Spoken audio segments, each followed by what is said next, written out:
नमस्कार, खास खबर में आपका स्वागत है। आपके साथ मैं हूं दुर्गेश एन भटनागर। खास खबर में बात करेंगे भारत और बांग्लादेश के रिश्तों की। बांग्लादेश की प्रधानमंत्री शेख हसीना भारत के 4 दिवसीय दौरे पर है और अब उनके इस दौरे को लेकर कई तरीके की इबारत जो है वो घड़ी जा रही है। कई समझौतों के ऊपर हस्ताक्षर हुए, करीब 22 समझौते जो हैं उन पर हस्ताक्षर किए गए।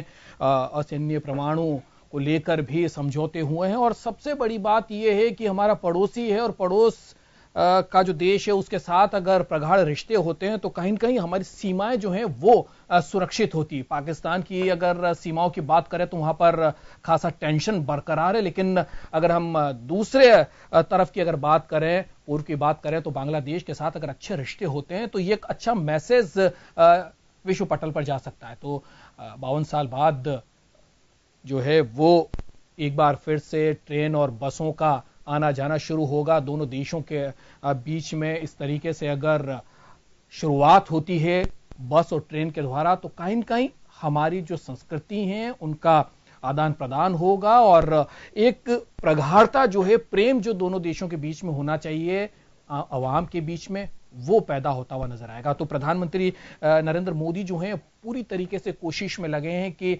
उनका जो ये दौरा है शेख हसीना का, उसको किसी न किसी तरीके से भारत और बांग्लादेश की अगर दृष्टि से देखा जाए तो अच्छे तरीके से इसे लाया जाना चाहिए। दोनों देश अपनी जो परेशानियां हैं उनको भूलकर और एक दूसरों के साथ मिल बैठकर आगे बढ़ने की बात करते हुए नजर आ सकते हैं। तो कई समझौते आज हुए हैं और आपको बता दें कि ट्रेन भी एक अब इंडिया और बांग्लादेश के बीच में चलेगी और एक बस जो कि ढाका से कोलकाता के बीच में चलाई जाएगी, इसको भी हरी झंडी दिखाई दी।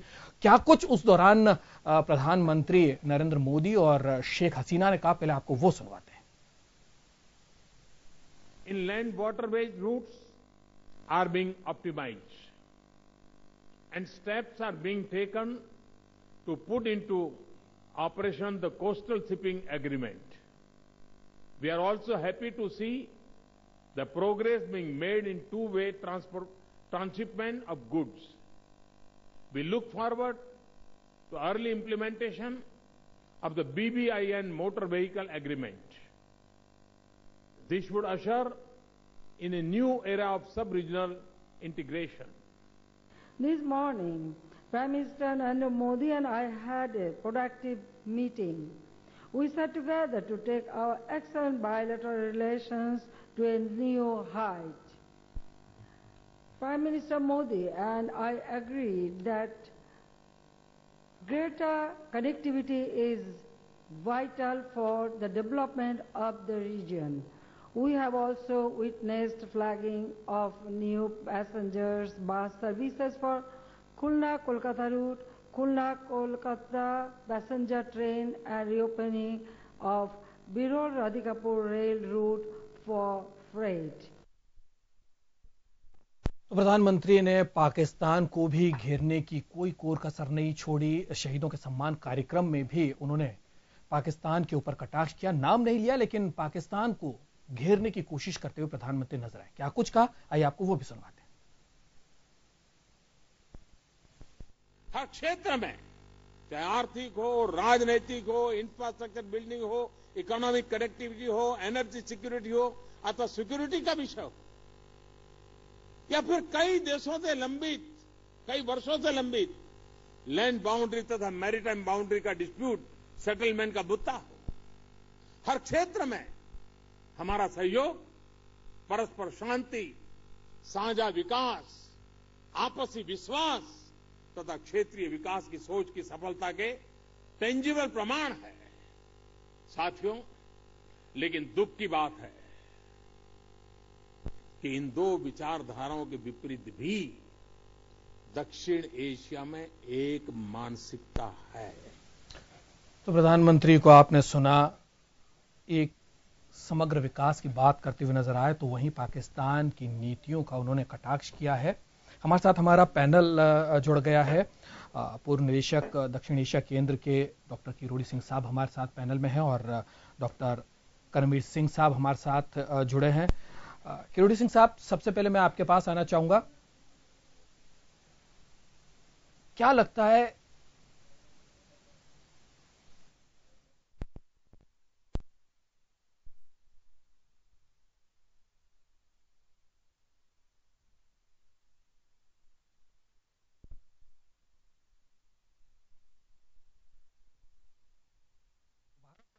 बीच अटूट रिश्ते जो हैं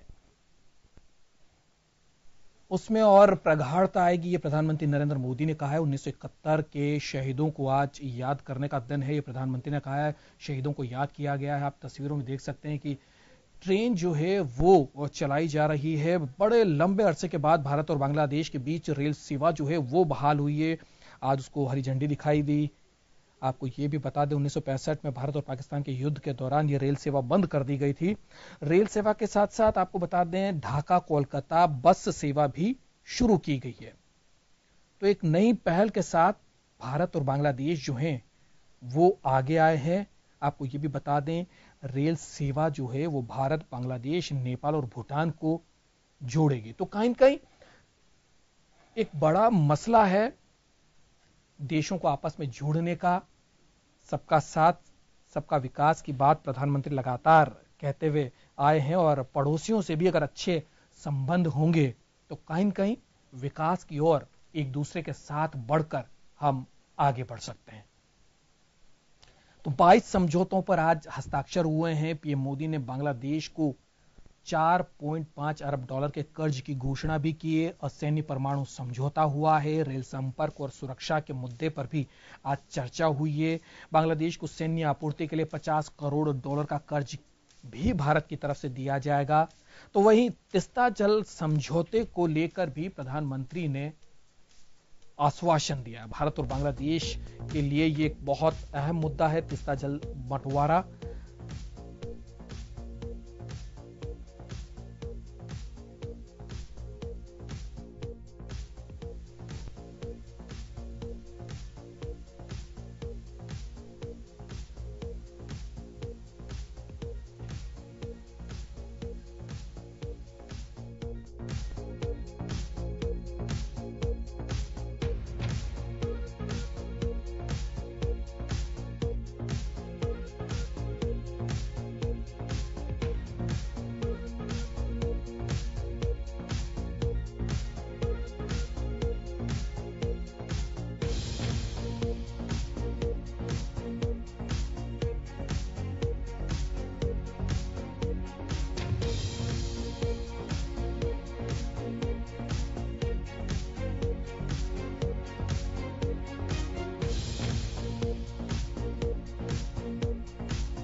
देश के बीच एक प्रगाढ़ता का रिश्ता जो है वो उजड़ता हुआ नजर आ रहा है। 1971 के शहीदों को आज याद करने का दिन है। प्रधानमंत्री ने आज कहा मुक्ति योद्धा स्कीम का फायदा लोगों को मिलेगा। ये बात भी प्रधानमंत्री ने कही है। भारत बांग्लादेश के बीच करीब 22 समझौते जो हैं उनके ऊपर हस्ताक्षर हुए हैं।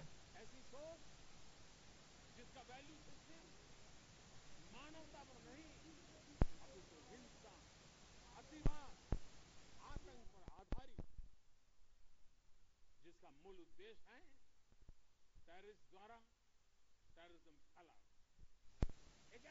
चलिए किस तरीके से इन रिश्तों को देखना चाहिए। बांग्लादेश की प्रधानमंत्री शेख हसीना जो हैं वो भारत के दौरे पर है और 22 समझौते हुए हैं। जरा इन समझौतों को प्लस किस तरीके के आगे की इन सारी चीजों को लेकर कदम बढ़ाए जाएंगे। हमारे साथ हमारा पैनल जुड़ गया है। डॉक्टर किरोड़ी सिंह साहब पूर्व निदेशक दक्षिण एशिया अध्ययन केंद्र के, वो हमारे साथ जुड़ रहे हैं। हमारे साथ डॉक्टर कर्मवीर सिंह साहब जो हैं वो भी जुड़ रहे हैं, विदेश मामलात के जानकार हैं। किरोड़ी सिंह साहब आपके पास सबसे पहले आना चाहूंगा। बांग्लादेश की प्रधानमंत्री शेख हसीना जो हैं वो भारत के दौरे पर है। 4 दिवसीय इनका दौरा है। 22 समझौतों पर आज हस्ताक्षर हुए हैं। भारत भी कर्ज बांग्लादेश को देगा। क्या एक नई परिभाषा, एक नई इबारत जो है भारत और बांग्लादेश के रिश्तों में अब घड़ी जा रही है?